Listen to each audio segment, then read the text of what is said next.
All right, we actually live now. All right. So, how's everything? Everything good? Everything's awesome, man. So you just got back from work or something like that? Like about an hour ago or so. Yeah, Mm. an hour and a half. What do you do for a living, if you don't mind me asking? I do construction. Oh, you do? Really? Yeah, I do. What kind of construction? General construction mainly. So you're talking about like residential or like commercial? We do both residential and commercial. Okay. So The you have. company that I work for does both.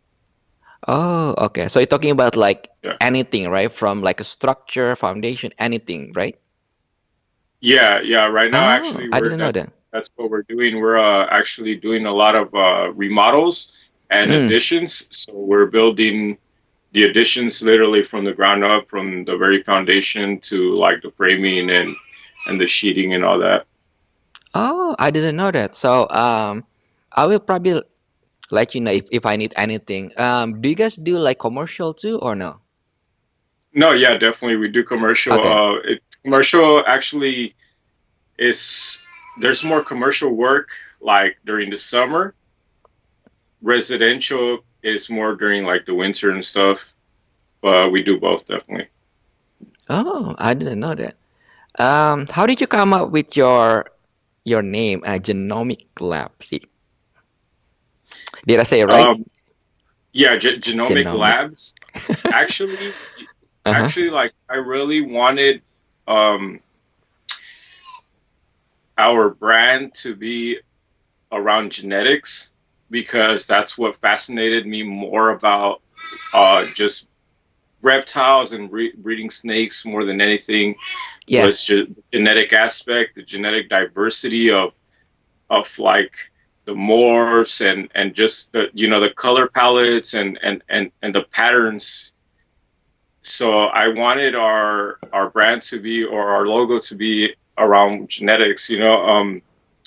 Our first Instagram name Mm-hmm. was Royalty Reptiles, and Oh, that was never considered, at least not for me. It wasn't considered like a brand or anything like that, or like a company name.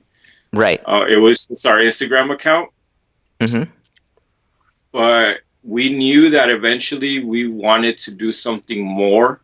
Mm-hmm. So I threw a bunch of names around, like threw a bunch of ideas around and stuff like that. Mm-hmm. And Genomic Labs is the one that I like the most. And Mm-hmm. the logo that we have now, I actually created myself. Oh, you did? Wow. Okay. Just like that DNA stuff, right? Yeah, yeah, yeah. I didn't know if you actually do construction because somehow I always thought you're like a doctor or something. Yeah, a lot of people actually think Hmm. that I'm like a military guy, Right. but I Yeah. You serve. did mention it about it too. Yeah. Okay. Are you still like active for the service or you no longer? No, no, actually, I'm not in the military. I've never been. Oh. Oh, you Uh, never been. Okay. just a lot of people Think that think you're that actually. I'm a military guy, Oh. but Okay. like I have brothers that like one of my brothers, he's a Marine. Um, Okay.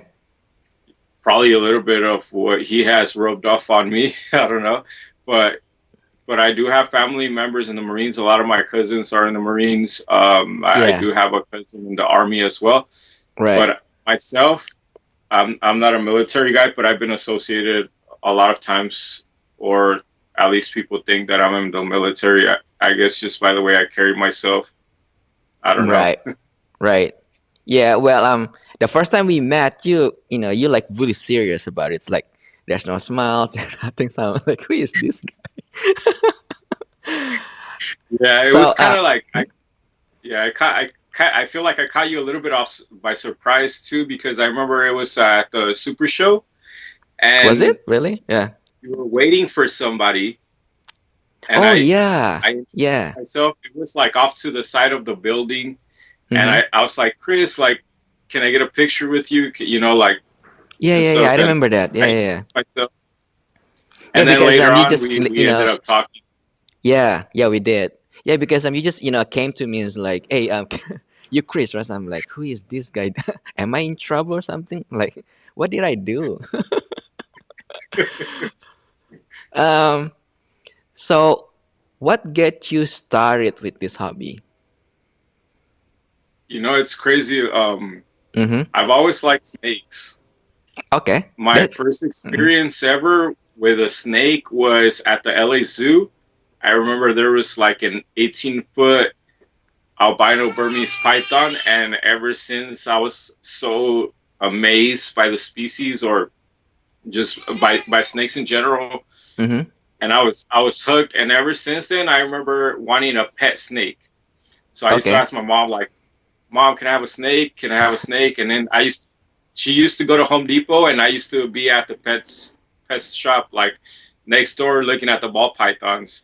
Oh, So okay. like I was remember that. And at the time there were no like morphs or nothing like that. I was really young. That I remember just seeing normals. That's all I ever knew. Yeah. So, but what ended up getting me started with this whole thing was my little brother. He Mm. actually he's only 15 years old right now, but he actually asked me Mm-hmm. one time for a bearded dragon. Okay. So I told him we'll look into it, and then we'll see if like you're gonna be responsible enough and all that stuff. So like we started doing our research on bearded dragons, Mm-hmm. and that kind of like woke up like that nostalgia of like me wanting my own reptile someday, like that snake. Right. And being older now, being able to like afford my own things, I actually started looking into it as well. And I Mm-hmm. was like, yeah, I'm gonna get him, my little brother, his bearded dragon. But now, like I want a snake, So it was Right. just like that nostalgia at first. But I did my research on it, and I just wanted one as a pet. Mm-hmm. That's all I really wanted, just one snake as a pet. And when I started doing my research on it, like how to keep the snakes, and like how to like give them the best living that they can have. I came across Brian Barczyk's Snake Bites TV on Yeah. YouTube, Yeah. and when I saw him out, when I saw his channel, I was just like hooked. I was binge watching that channel like every single day, and like just the crazy morphs and the patterns and the colors are what drew me in, and the genetics more than anything, like I told you Right. earlier. And just that made me want to, instead of having a pet, just one pet snake, made me actually want to get into breeding. So instead of going to buy a pet snake from the pet store like I had originally planned, I Mm-hmm. actually ordered a pair, Mm-hmm. 1.1 online as my first snakes. Okay. How many do you have right now? Right now, we are currently at about 38 snakes. Adults Uh, or Most of them are adults, but we do have some grow outs. And um, we have probably like 10 breeder females right now, about, I would say, 11 breeder males, and then the rest are just grow out females, and just like maybe like one male that's probably a grow out. okay. Um, quick question. So let's say someone really new, right? So let's say if I'm new, Okay. what is your advice for those new people that wanna start doing this, or maybe their kids want to do this? Like you actually mentioned about a really good, solid, topic about like do your homework. That's probably the key that not many Yeah. people, willing to spend the time to do their homework because, like maybe they just jump into these particular breeders and then they end up with like a sick animals and then Yeah, you know definitely, big definitely. And you know what I mean? I And then because of yeah, that issues, they end up not, trying to pursue more, into this hobby more. So what is your advice to all of these new people that want to start? Well, because I have had people DM me like on Instagram, because Instagram is like my most active platform for me. Okay. And I have had people ask me, like family members and stuff like that, like what does it what's required and stuff like that. And I tell them, like, you that would be my first advice, exactly how I explained it to you earlier, Mm-hmm. because I feel like I had to do it, and I feel like I had to do it because it's probably the best thing you need to do, which is do your research. Um, that's honestly the best thing anybody can do going into owning a new pet, or bringing a new animal into their lives. Just do your research. One thing too, also, that when I was doing my research, that Mm-hmm. kind of was a little unexpected for me, was that the life expectancy of these animals, they're from like 25 to 30 years life expectancy, and it's a lifetime commitment. Another thing I would tell them is, just expect to make a commitment to this animal if you're really considering to seriously bring this animal into your home or into your life. And my third and final advice would be, are you comfortable with the feeding process of this type of animal? Because not a Right. lot of people, I've noticed that not a lot of people are comfortable with like feeding rats, whether you do frozen thawed or live. Um, either way, that either route that you choose, like, it can make people uncomfortable, I've realized. It's not for everybody, but those are the three things that I would tell people to consider more than anything before taking on that commitment. Yeah. Very good point. Um, because like the buying part is the easiest part. You know what I mean? But taking care of it, there's a different thing. Because people tend to forget about the feeding, uh, that process, and then how to take care of it if there's have any issue with the shed or the for the humidity. So it's always good because it's like really one of this like a funny story because like couple of years back I have one of my my new buyers, and then they want to get, well, no, she actually wanted to get it for like her kids. So I was telling her like, just go online or read this book, right? I was referring her to Tracy Barker book, and then Okay. she looked at it like, I don't want to read these hundreds of pages just to buy this like $50 worth of animals. I'm like, yeah, but if you're not knowing like like how to take care of it, this animal can end up dying like the next 2 months or so. Yeah. And then the other thing that you mentioned, like really good one, was that feeding process. Are you comfortable seeing rat get like marked by this like a sharpie teeth, right? Are you okay with that? Some people cannot even handle it. People Yeah. get really emotional, and then they get really scared sometimes. So yeah. And then I think for me personally, like every time people ask me like, I want to do this, like how do I start, right? I usually like homework is number one, and then number two is get the enclosure ready before you Yeah. bringing in the animals. It's okay, yeah, sure, you can get that really simple fish tank, right? Yes, you Yeah. can put like trees or whatever that you want there, like waterfalls or whatever, right? And then once you have everything jot down properly, I'm talking about the the temperature, the humidity, and then you go to the show and get the animals. Yeah. Because Definitely. by That's a good point.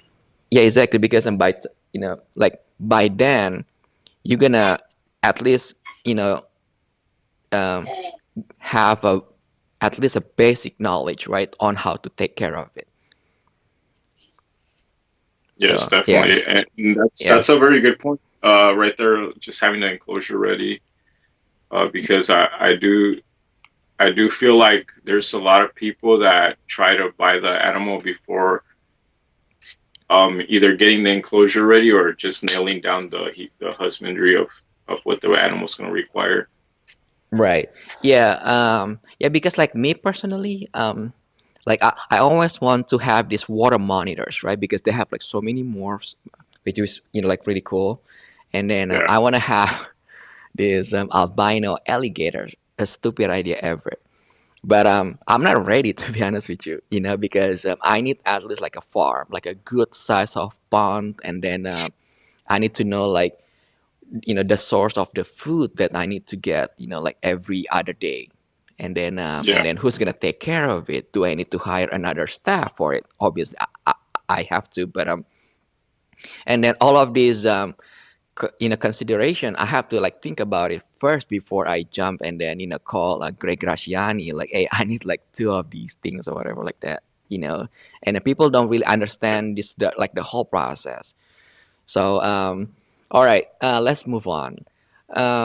What project that you're working on right now? Anything cool that you're willing to share? actually, I like to stay away from the mainstream stuff. The one of my main projects, and I think this is the project that I'm probably going to focus on the Mm-hmm. most throughout the upcoming years, is probably a Sentinel project. Oh, okay. Um, yeah, that's a project that I just fell in love with. I like it a lot. I see so much potential in it, and I do have some really cool stuff planned for it. Hope that stuff that's never been made before, but it's not really about like it never being made before for me. It's more about like I really want to see how that specific combination would look, Mm-hmm. and like what I love about the Sentinel more than anything is the pattern and the color palette. The Right. color palette, yeah, it's so unique. I feel like with other morphs Mm-hmm. that like there's so much to be done with it. You know what I mean? Just Right. like any other that hasn't been worked into other combos, Mm-hmm. but I think that's what draws me more into that project. Just like the pattern and the the palette is like the graniting pattern, and then just like the dark dorsal stripe with the rusty reds on the sides, the blushing of it. Mm-hmm. That's what I like about that project a little bit more than anything. Do you think Sentinel and Paint are the same thing? Oh yeah, I definitely believe that they're the same thing, and I Okay. strongly believe that it's a recessive gene, and it's Okay. proven to be the same thing because they bred it together already, and it's created the the The, homozygous form right. or the visual.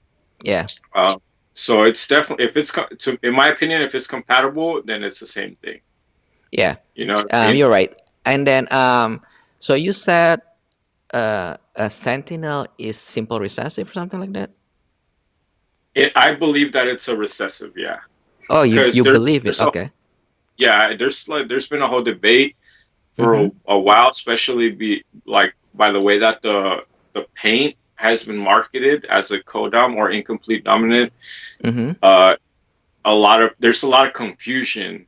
Mm-hmm. So there's this big debate that Sentinel is also codom or that paint is also recessive. So, Mm-hmm. but we as a community we've come together in the Facebook group, Mm-hmm. the paint/Sentinel group, and Mm-hmm. there are people fighting to label the paint and the Sentinel morph market as a recessive. We have won the battle on the paint. Mm-hmm. Now we're trying to move on to the Sentinel Mm-hmm. to get it labeled as a recessive on morph market, and there's a lot of great people actually working towards that. Mm-hmm. I I take zero credit for that because I had nothing to do with it, but I do want to give credit to those people, and I want to give them a shout out for actually putting in the work to send those emails and to send those messages, to Mm-hmm. Morph Market to try to make that change Right. to not only give the right information but to market the project a little bit better. Right. Um, why they think? if Sentinel is part of the simple recessive, like how did they come up with that idea? You know what? I honestly think it was just the fact that it was two separate lines and it was marketed by two separate people. That these people said, okay, we're going to take this gene, the paint, we're going to Mm-hmm. market it as a codom or incomplete dominant. And then Mm-hmm. the Sentinel line, they just decided that it was going to be recessive. But in my opinion, if the heterozygous form, Mm-hmm. there's no significant impact to like a combination, or if, like, let's say you put a sentinel or a paint to a pastel or to an orange stream or anything like that, and Mm-hmm. everything looks the same, it's basically Mm-hmm. a recessive if the homozygous form is so dramatic from the heterozygous form to the point where you can't even tell when the heterozygous form is inside a combo, because it's not expressing the phenotype of the gene at all, or Right. some is actually expressing it but very little. And recessive basically means that it doesn't express the phenotype of the genetic until there is two copies of the gene. Right. And the proof is in the pudding, in my opinion. The phenotype of the homozygous form is just so dramatic, compared Mm-hmm. to like the heterozygous form. Mm-hmm. It's very minimal, and in my opinion, that's what makes it recessive. Okay. So let's say if we, take a really simple examples. Okay. So if I breed it super sentinel to albino, so I should get all normal looking double hats then. I wouldn't say that they're exactly normal looking, Mm-hmm. because I do feel also that the genes have some influence, Right. but if it makes it difficult for you to tell if it's just a regular normal or if there's actually something more going on, if Right. it's if like the phenotype or the genetic traits are not so visible Mm-hmm. uh, to the naked eye, then it can't, or it can, but it's very difficult to label it as an incomplete dominant, Right. because the phenotype is not being expressed so strongly as it should be compared to other incomplete dominant genes. Right. But the problem is this, right? Well, not the problem. The question that I have is this. When someone cannot identify a certain gene or a certain combo, it doesn't necessarily change the idea, from, let's say, incomplete dominant to recessive, just because that particular person or like few person cannot identify it. The same argument also, come about that Lori and then red azanthic, right? Because red Yeah, azanthic, the hat, the regular version, technically you it cannot looks call very it normal. hat. Yeah, Exactly, yeah, it looks because very normal. you can identify it, number one. Number two, it's not a hat because it's not a recessive. It's the kind of like it worked similar like Lori. I don't want to say the same because people are gonna get really upset with Or me. like green pastel or lace blackback. Yeah, It's that yeah, same complex. yeah. It's just a different name. So a different name doesn't necessarily mean a different, genetic when it comes to like Yeah. recessive and then incomplete dominant. It doesn't work that way.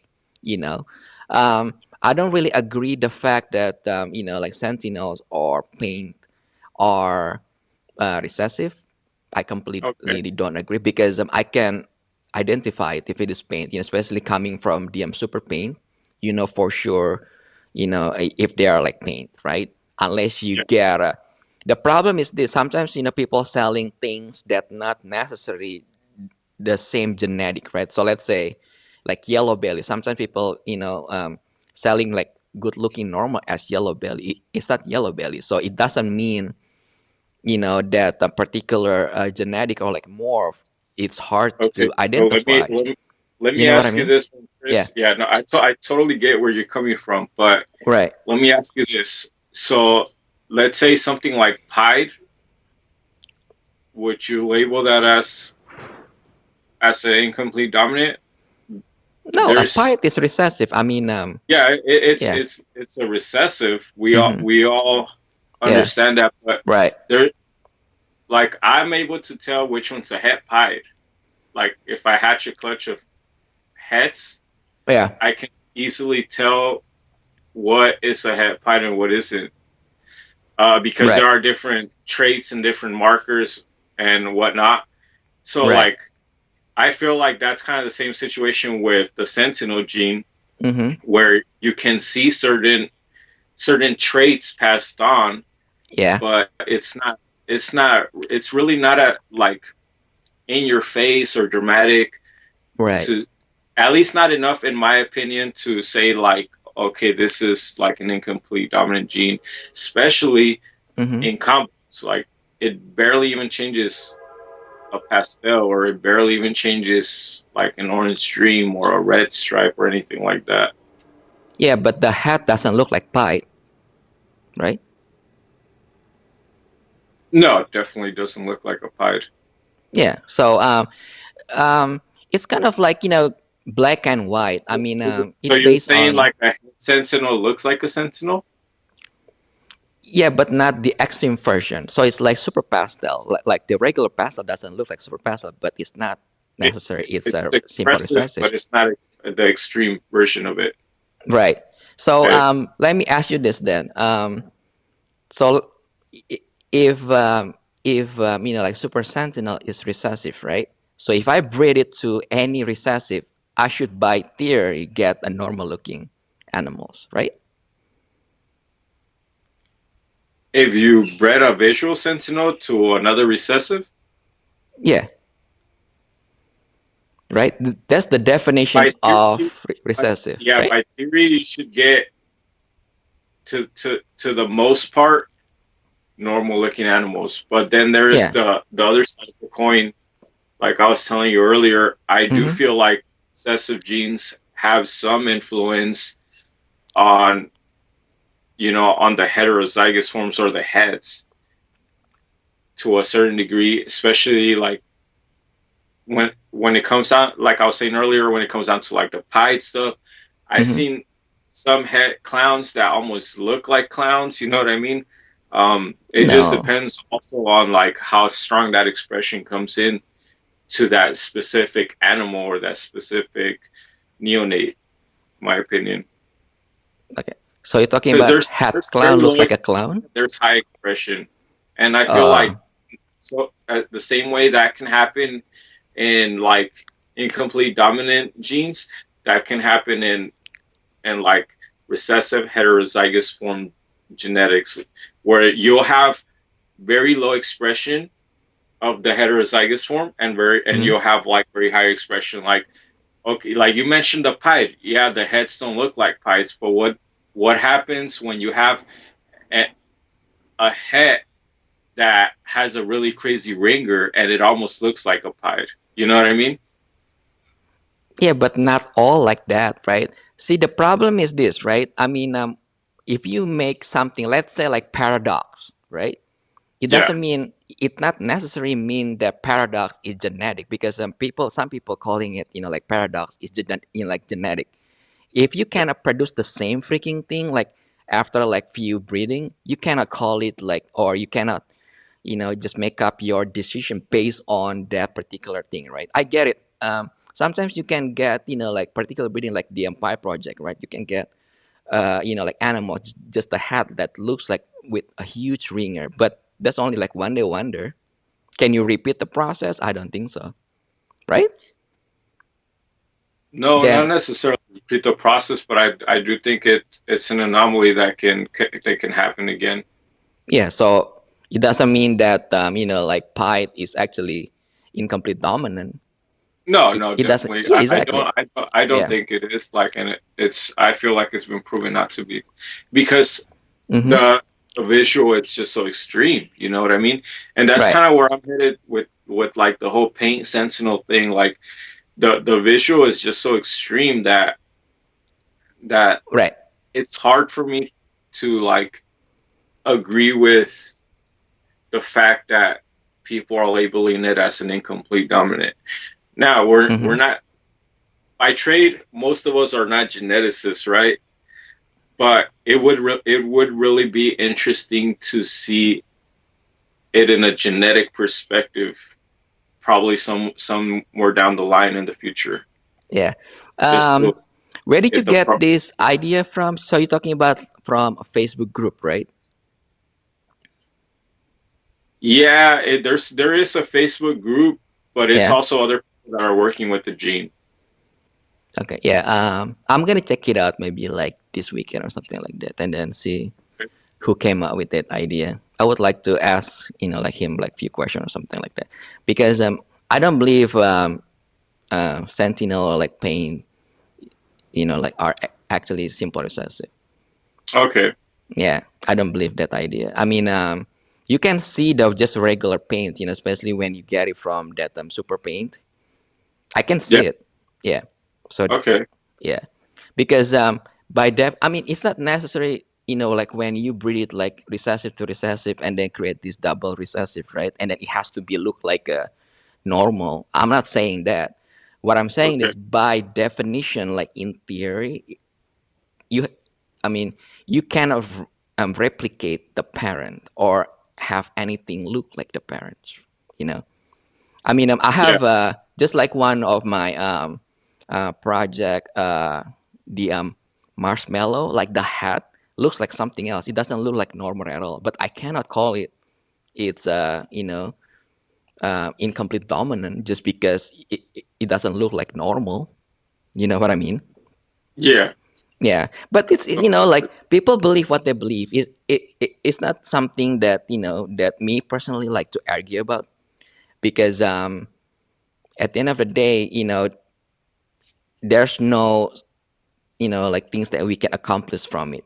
I just kind of like curious, because so that's why I asked you like few questions, like, okay, so if you think if it is recessive, then tell me like what the fact behind it or the reason behind it, and then the guy who came out with that idea, like how long has he been working on it, like like how many project that he's been working on it, that make him to come up with that idea. I would like to know. So Yeah. yeah, Well, it would a be lot of people in interesting. that group have been working with the project for a very long time.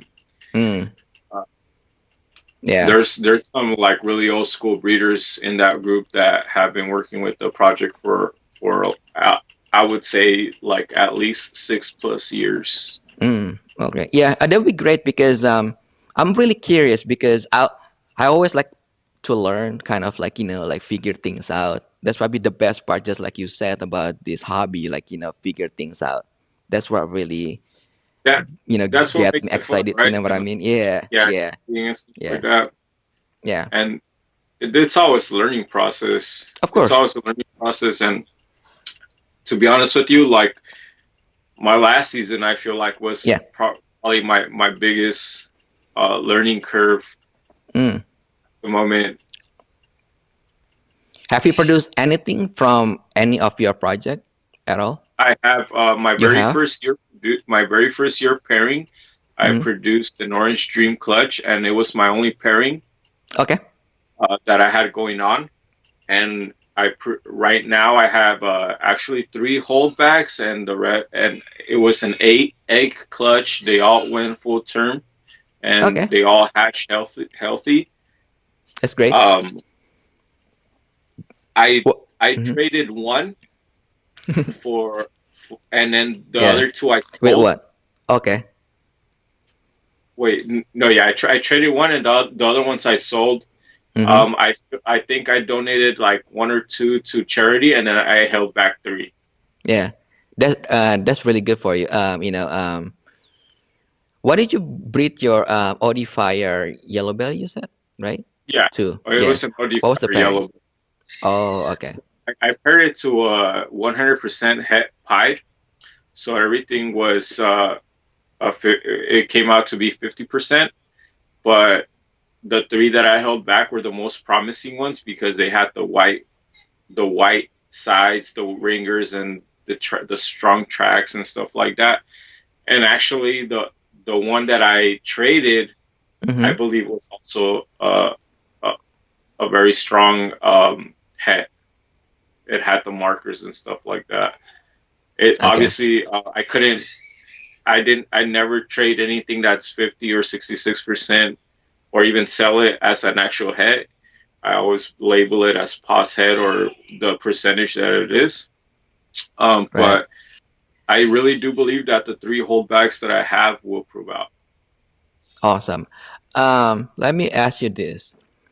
Let's say if you have access to any morph, right? And then forget about the money. So let's say if you have any excess, and then you have everything that you need to work on like certain project, what will that be? Like what morph, or like what combo, or like what project that you want to work with? Wow. Yeah. That's actually a really good question. I never really thought about that, to be Yeah. honest with you. Okay. Name three of them. Top three. Okay. There is one snake Mm-hmm. that I would like to see produced. Oh, And that desert thing.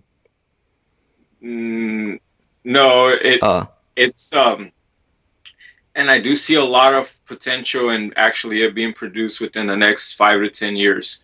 okay. Um, so there's one snake that either I would like to produce or I would just like to see it produced in my lifetime, which Okay. is an all canary yellow ball python.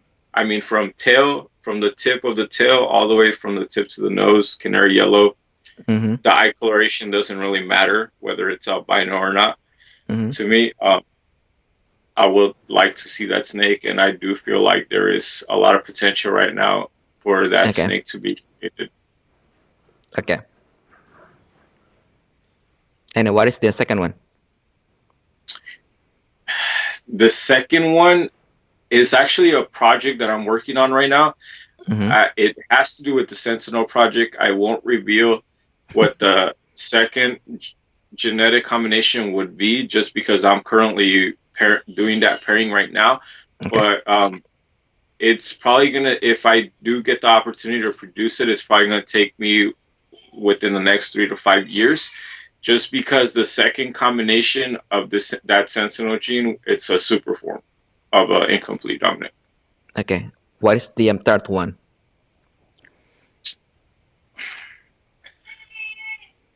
I really would like to see. There's a combination that I really likes a lot, Okay. and and this one's no secret or anything like that, but it's blackhead, enchi, yellow belly, hypo. Not Mm, that specific combination. I would like to see it get taken to the next level, right. and I'm Yeah. currently working on that project right now. Yeah. Hopefully, I have a vision for it. Just because the color palette is really fresh and brand new. I don't know if you've ever seen the Enchi Yellow Belly Blackhead Hypo, but Yeah. it almost looks like the blushing is really orange and the alien heads almost look green to me. Yeah. It, That guy as a reptile, something like that, right? He's working like Triple really S, closely yeah, on. Huh? it's triple S. Yeah, I think you're like on the right track. It's superior scale reptiles or something like that, No, or it's superior. as a, like as a Sam, a as an apple. So as a Okay, reptiles. I think. Yeah. Yeah. I He know it's really somewhere focused. along those lines, but like Mm-hmm. um, that's where I seen it the first time, Mm, and just like after I saw that project, I was like I fell in love with like the Blackhead Enchi stuff, just in mm, general, just like Blackhead Enchi anything, and then the hypo added another dimension onto it. mm-hmm. So like that project alone, I would love to see it in my lifetime be taken to just a complete another level, and I think that's like the third project that I would love to see come to into fruition, Okay. whether made by me or by somebody else. So you like you lean more toward the dark morph. You like anything dark, huh? I do You like the do. dark Okay. stuff. Yeah, Yeah, but Okay, I okay. also like the bright stuff. Actually, I would like to see like the perfect combination of dark and light and like the Mm-hmm. bright coloration. Mm-hmm. Um, One thing that I always picture is really bright alien heads and just jet black, like dorsal stripe or jet black, like y- the jet black blushing along with Mm-hmm. the dorsal stripes, but like really bright alien heads. Like I know that sounds a little crazy, but like I would love No, to see that. Yeah, I I would mean, love to see that. yeah. I mean, nothing is impossible, right? I mean, as long if it is makes sense. I mean, that's probably the best part about this hobby. You exchange this idea, just like this talking to you, right? I just came out with like a few ideas just by hearing you, saying things. That's the best part of it, you know. Yeah, Because there's, the possibility of this morph is endless. There's no way, one person able to produce anything that available in the market right now alone, you know. So yeah. yeah. So you don't really into like Pyth or like clown or like Oh, yeah. albino. Oh, Actually, you do? I do like Oh, Pied. you do? Okay. This year, I'm hoping to hatch out.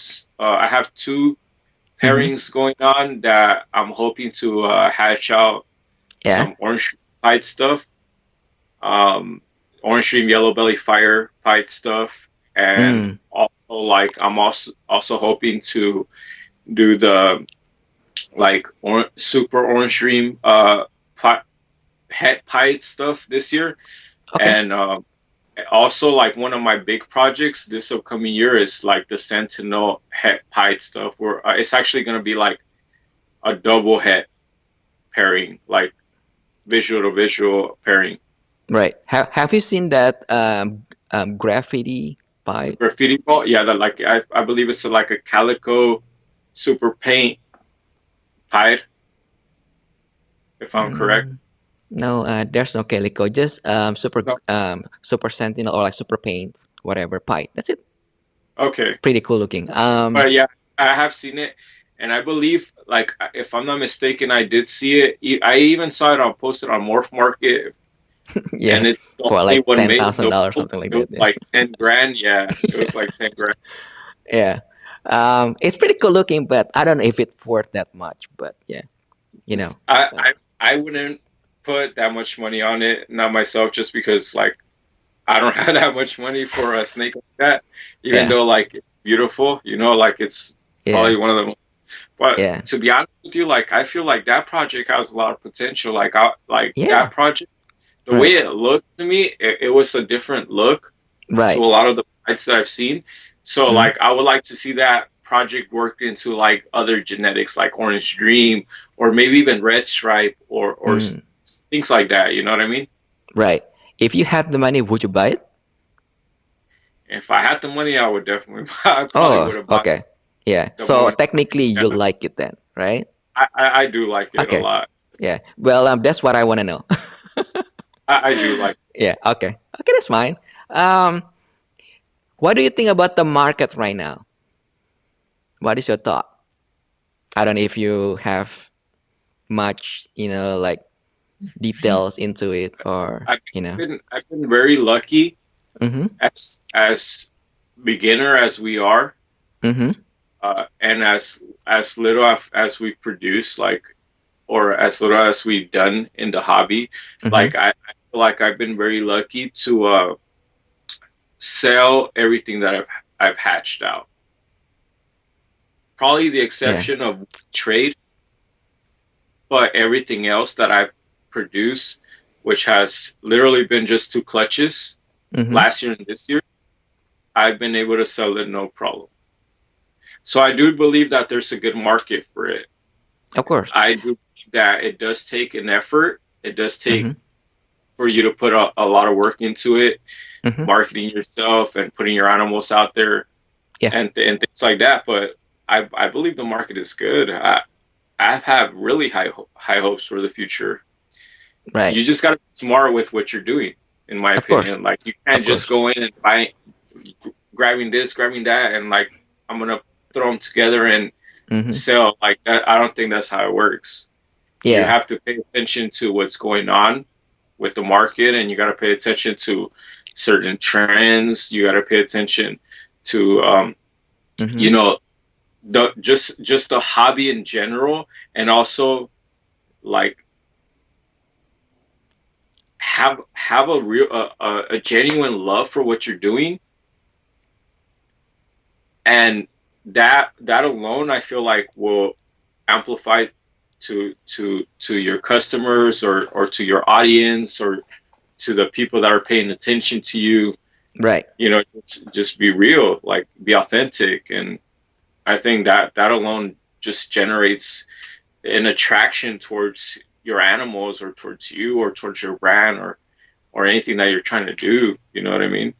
Right. Yeah. I was looking at your face. Well, not Facebook. That your Insta in a page. You actually have a really good, really cool animals and then a really good solid collections. So and then the fact that you said the market is good. That's actually true because me personally, I don't really feel there's such thing as a market crash or like, I mean, there's a correction. That's true Yeah, because like supply and demands, right? So you have to understand like what's going on. But market crash, I don't think so because like I don't yeah, think this community gonna let the market crash because at the end of the day, like majority of like us breeders or whatever, we make money from there. Either you yeah, look at it as a hobby or a small business, or like whatever it is. So I don't think it's gonna get to that a desperation mode or yeah. things like that. It should be good. Honestly, Yeah. like you're saying, you're talking about a market crash, and you're saying you don't believe in that, and I couldn't agree with you more, because if there was a Hmm. market crash, you and I wouldn't be spending the kind of money we're spending on these animals. You know what I mean? Like Yeah. this, like literally, like a month or probably maximum 2 months ago, I just bought my most expensive snake into my collection. You know what Awesome. I mean? Yeah. And like that whole crash thing, I think just like that mentality is just backwards, because if anything, me personally, I see it getting better each year, especially here in the West Coast. Yeah. Like the East Coast has always been the mecca of reptiles, but here in the West Coast with the Super Show, and now like we're gonna be in Anaheim, which is really exciting. And it's we've reached numbers that are like record breaking Hmm. when it comes down to like bodies through the door, and that's, to me, that's very exciting as a community. Hmm. It shows that the market is only growing, if anything, not crashing. Yeah. Especially with this social media platform, so it's easier for like any of us to reach more audience, right? And then the more people get into the hobbies, and we just build more and more because um, you know the opportunity is huge, the potential is huge. I mean, if you do the right things and then if you take the times and then you have good enough patience, you'll make it. I mean, it's not that that hard, or it's not even like a rocket science. It's really easy. You just need patience and then do the right thing. And Yeah, then I want to add few things that you said like earlier. You mentioned about a really good topic about being yourself. That's actually really true. Like the fact that you did mention it's easier for you to sell your animals because to be honest with you, I mean, I can be wrong, but this is my perspective. um, People not buying into the animals, but people buying into you, the person behind the animals. I don't think many people really understand the idea behind it because you can have the same animals, right? Let's say you have Orange Dream, like 3 tables, but if people don't like you, they're not gonna buy from you. It doesn't matter if you have a really cool combos or like high end whatever like that. People buying into you, so I don't really. I mean, I completely understand like why people want to buy from you because like, I mean, I'm look at you. You like really, um, genuine peoples. Like I'm pretty sure your customer like you just well because you maybe just talk to you or something like that, So it's not necessarily you have to have like the most high end animals or combos or more or the newest things. It doesn't work that way, you know. Yeah, definitely, and I couldn't agree with you more, Chris. Mm-hmm. Like you were saying, like people like this is a people business more than Yeah. an animal business because like you have to present yourself in a way where like your customers are gonna like you, and and your customers like if you try to be fake, like your customers are gonna see through that. Oh yeah. And Yeah. like if you're genuine, your customers are gonna see that as well. Like and Yeah. it's basically what you're selling your personality more than anything. Like and for me, for somebody like me, like I'm not gonna lie, I feel like sometimes it is tough Mm-hmm. because like I'm like my personality is like really introverted. Like I'm really introverted, and it's hard Yeah. for me to actually have like a conversation like Mhm. this Are you with shy? somebody. I'm very shy. Yeah, Are like you it's shy? crazy. Like Oh, okay. I think like I find it a lot easier doing this with you because like I feel like I've interacted with you multiple times in the past, Right. so Yeah. that like breaks the ice and it makes it a little easier. Right. But even now, like just being in front of the camera, like knowing that there's probably people watching us, like that makes me a little shy and like Mm. like I've always been really reserved and really introverted. Mm-hmm. But like I also know that like I have to kind of like push past that a little bit and put myself out there, and like one of those outlets for me to like Mm-hmm. put myself out there is like the super show. Like I love the shows. Like I go to almost every single show that it's like available, and I Mm-hmm. try to put myself out there, and like I try to meet as many people as I can, Right. and I try to introduce myself, and like even though it's hard for me to talk to people sometimes, Mm-hmm. like I try to just do it because like of the passion of the hobby, and that actually makes it a little easier for me, like just talking about the animals and Right. just talking about the hobby, like that makes it a little easier for me to actually talk to people. And I feel like that's just one of the main things that like I realized that it's might be a little bit of a downfall for me, which is like Mm-hmm. just being introverted. No. Because like I Mm-hmm. have noticed that like people like probably think like, oh, this guy's conceited, or like he's like has his nose up in the air or something like that. But Right. because like I'm really reserved, you know what I mean? But That's fine. a Yeah. lot of people don't realize that it's the exact opposite. Like I love talking to people. It's just sometimes it's difficult just because I don't know that person. And but once I get to know somebody, like I Mm-hmm. talk to them just like we're talking right now, Right. Yeah. As far as the like you being like really shy or things like that, at first, if you notice, like right when we first started this conversation, I asked like bunch of questions just to kind of like make you forget about it, and then once you get comfortable, then I keep asking you a lot of questions, because Yeah. that's the idea about this podcast. There's no script right here. Like underneath me, just like my phones, and then my drink, and then like my glasses, and then that's it. I never like plan like, okay, I'm gonna ask him this and this. Just go with the Yeah. flow, because I want to make it like just two friends hanging out at like in a coffee shop or things like that. Yeah, You know. definitely, and that's kind of what I wanted to go for as well. Yeah. This podcast with you, I wanted to like Yeah. just because like we've had conversations before in the past, Yeah. and like I feel a little bit more comfortable with you. Like I wanted it to be exactly just like you described it, just like Yeah. two friends hanging out, Yeah. having a decent conversation, and just having Yeah. fun with it. You know what I Yeah. mean? Just be you, because I have a few like friends that wanna be the guest on this podcast, but they're afraid if I'm gonna ask like anything, like hard to answer. I'm like, I'm not gonna ask you like rocket science stuff, like how do you make these or whatever. Well, and Like you just know just what? Like talking. that actually came to my mind. Like I told my wife like I'm really like Worried about it. not so worried. I was like more like scared, like he's gonna Oh ask yeah. me like No. some tough questions, and I was No. like, Yeah. then I told her, you know what, like Yeah. what kind of person would I be like if I didn't take that chance? Like, Yeah. to be honest with you, Yeah. like I want to be completely open and honest with my audience and my community, like our community, Right. and like I don't have nothing to hide, and I'm ready to share my failures and my successes, and Yeah.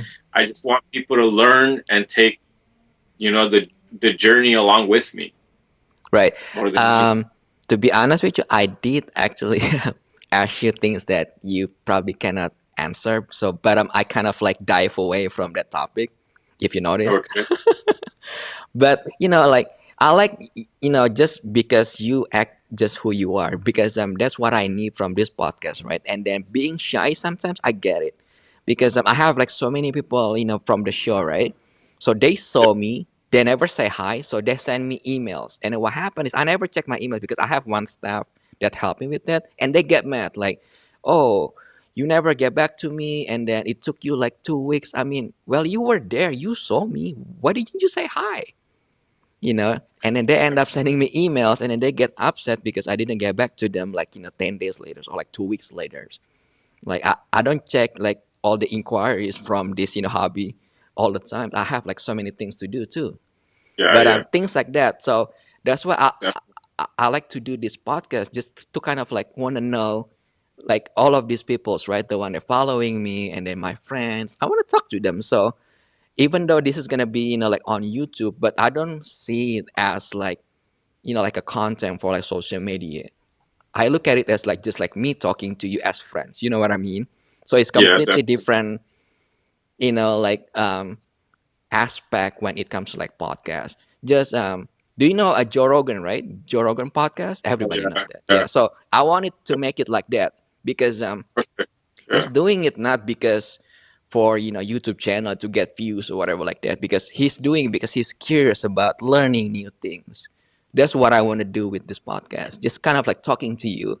I want to know like what you're working on, and then the idea that you have, and then just by talking to you like earlier, that like a certain project, I get the idea just by talking to you, and then you mention it back to me, like that the black hat, and then that sentinel project or whatever like that. It's great, right? Because if you didn't say what you just said earlier, I would never have that idea. You know what I mean? Yeah. That's the fun of doing this. So, yeah. Anything else that you want to talk about? Because I don't want to hold you more, because I know you just got back from work. You probably want to You know spend what? You know your what, time with your Chris? family. I just want to say thank you, man, for the opportunity. Thank you for having me out on your podcast.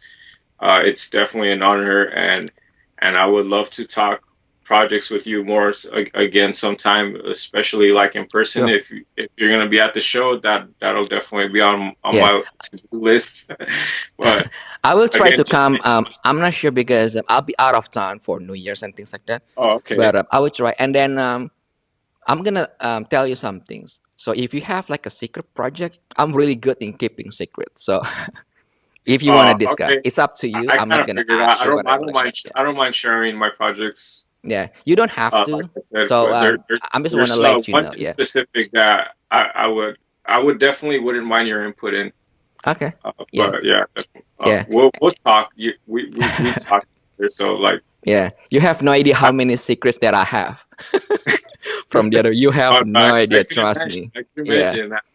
You're Yeah. one of the You're like, people that I pay really close attention to, oh, thank you. just because like I love what you're doing, and I know like you're kind of like my style of like the way I like to do things, because like we don't like you don't follow mainstream.